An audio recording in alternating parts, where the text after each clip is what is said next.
Everybody, this is Dream, and today we have a nice four-game slate here. This is obviously the first day of the playoffs. So unfortunately, the pitching situation is going to be pretty hard to gauge here. But overall, I think we have good solid options available, and so we'll go ahead and get into that. My teams, the stack, are Philadelphia, Toronto, and Seattle. Um, and let's go ahead and get into it. Before I do that, though, please hit that subscribe button. Really do appreciate it. Please like, comment, and subscribe. That's really awesome if you guys can do that. And thanks again for everybody watching. So let's go ahead and get into the slate. So from a pitching perspective, so we're going to look at Max Scherzer here first. Now he's averaging 22 fantasy points the last 10 games. He has been pretty decent. His floor is a little bit lower than some, but he has one game against San Diego where he scored 21 fantasy points. So that's not too bad, and he's a pretty safe option on this particular slate.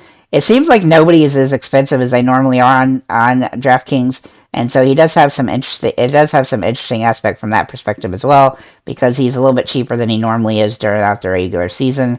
Obviously, this is the playoffs, so everything's a little bit different.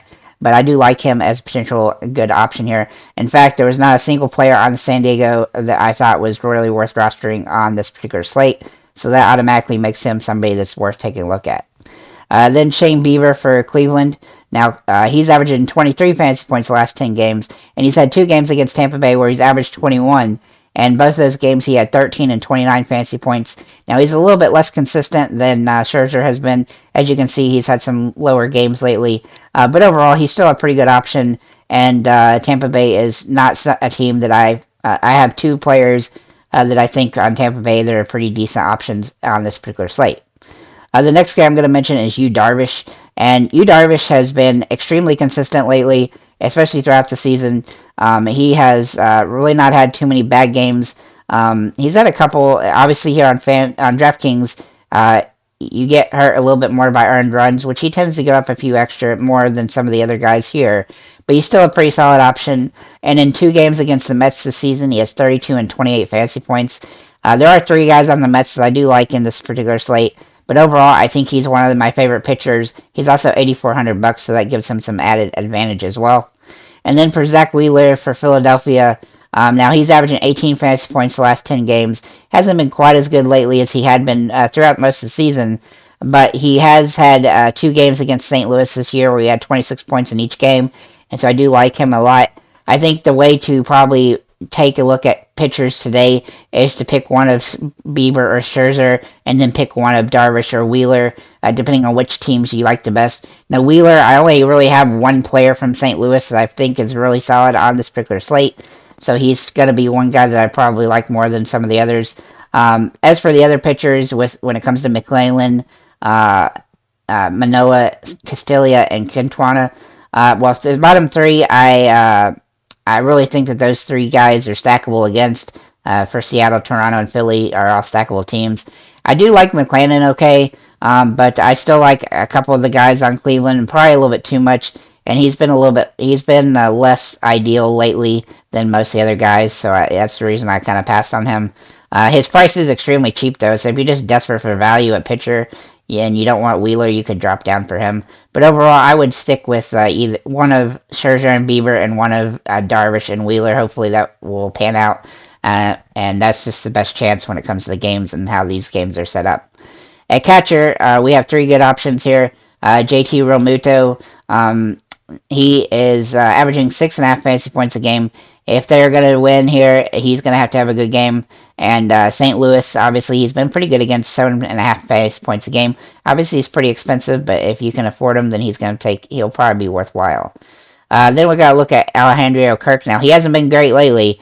But if the Toronto Blue Jays are going to continue, he's going to have a good game.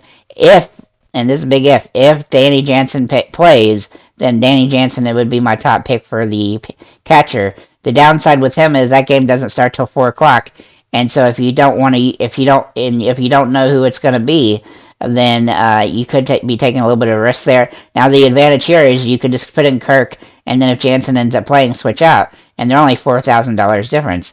But if you wanted somebody like, JT Realmuto, it may be difficult to avoid, the Jansen situation if that game isn't set when it comes to the lineups before the Philadelphia St. Louis game starts. So you do have to keep that in mind. The other guy I do like, though, is Kyle Raleigh, and he's averaging 9 fantasy points a game for Seattle, and he's a nice positive matchup here. And so actually, that kind of makes Jansen a little bit easier. If you really want Jansen, you can always just go with Raleigh or Kirk and then do that. But if you really like Real Muto today, then just go ahead and roster him and don't even worry about it. At first base, we do have some good options here. We have Rice Hoskins. Where is he at? Here he is. He's averaging 5.5 fantasy points a game last 10, but he's been absolutely dominant against St. Louis this season, averaging 10.6 fantasy points a game, and I suspect him to have a really solid game here as well. I really do like Philadelphia in this particular matchup, and he's my favorite play at first base. The other guys, obviously, are going to be Vlad Jr., who's averaging 7.7 fantasy points a game last 10, and Ty France for Seattle, who has averaged 8.8. Ty France looks really interesting. The pitching matchup is a little bit uneven for him, but I still think he's in a good spot overall. At second base, Andre Jimenez is obviously probably the top option on the slate, averaging 7.4 this season, and he's averaging nearly 8 against Tampa Bay on the year as well, and so I do like him as a top option. For some value options, though, we have Brendan Donovan, who's been pretty good lately, averaging 6.5 fantasy points a game. He hasn't been good against Philly this season, but if the Cardinals are going to win this game, he's going to have to be one of the guys that does really well for your team. Jeff McNeil is another guy I like here for the Mets. He's averaging a whopping 10 fantasy points a game. He hit 450 over the last 10 as well, which is crazy. And I really do like him. Obviously, he had some good games against Atlanta and Washington and also Miami. Even though the Mets didn't win those games, a lot of those games, he did pretty well. And so I really like him in this particular matchup, especially because he's hitting the ball so well. Then we're going to look at Gene Segura. He's a kind of a cheap option for you, a value play. He's averaging 5 fantasy points a game, and he's been a little bit hit and miss lately, but I think he has an opportunity here and a plus matchup for Philadelphia. At third base, we have Jose Ramirez for Cleveland against McClanahan. He's averaging 10 fantasy points a game almost, and he's also averaged 10 fantasy points against Tampa Bay this season. He's just been hitting the ball extremely well lately, and if you can afford to throw him in there, he'll probably pay off for you. Eugenio Suarez for Seattle. He's a little bit less expensive, averaging almost 6.5 fantasy points a game last 10. He's been great against Toronto this season, averaging 10 fantasy points a game, and so I think he's a solid option as well. Yandy Diaz for Tampa Bay. He's also in a good spot, averaging 6.2 fantasy points a game with a 300 average. He's not been great against Cleveland this year, but he's only played a couple of times. He's one of the few guys on Tampa Bay that I think look solid on this particular slate. And then finally, Alec Boom for Philadelphia. He's looking at a pretty good spot here. Even though he's not hit the ball well at all lately, only hitting 108 the last 10 games, he's been pretty good against St. Louis, averaging a whopping 10 fantasy points a game, and so I like him in this particular matchup.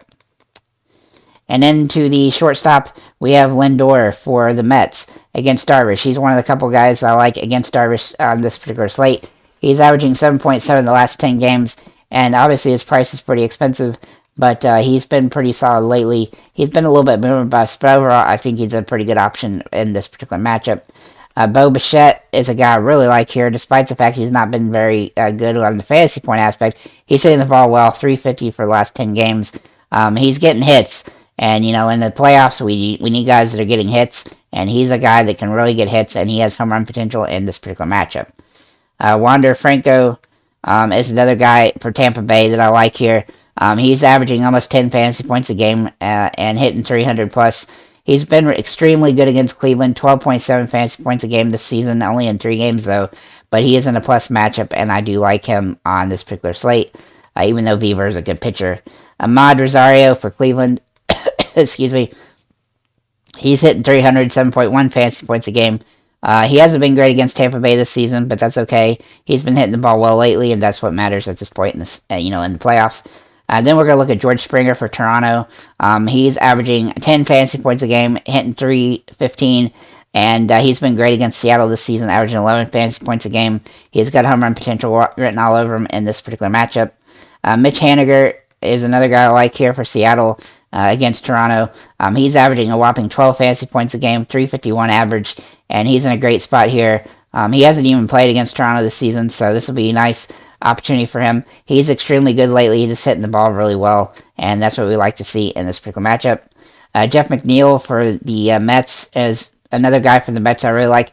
He's just absolutely crushed the ball, hitting 450 for the last 10 games, averaging 10 fantasy points a game. This is the crazy thing about the Mets, is that they're actually hitting the ball extremely well lately. Obviously, the team, like the last matchup was against Washington, which is an advantage, but still, they're all hitting the ball well. And so, while I like Darvish, I do like a few of the batters.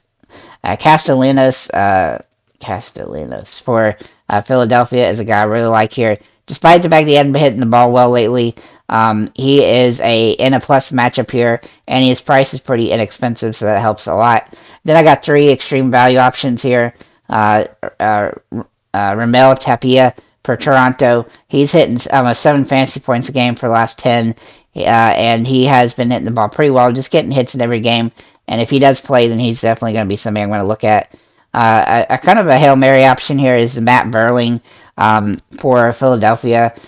He has had some really big games lately, and he definitely has a plus matchup here against Quintana, which is a little unusual, but it looks pretty good.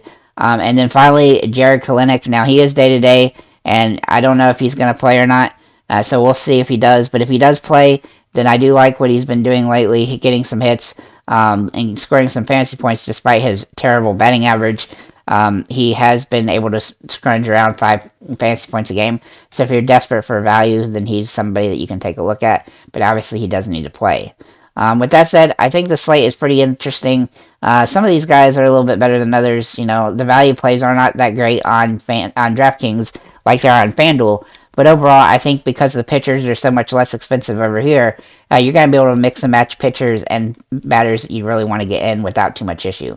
So with that said, thank you guys for liking, commenting, subscribing. If you have any comments or questions, feel free to leave them below. And have a nice day, guys.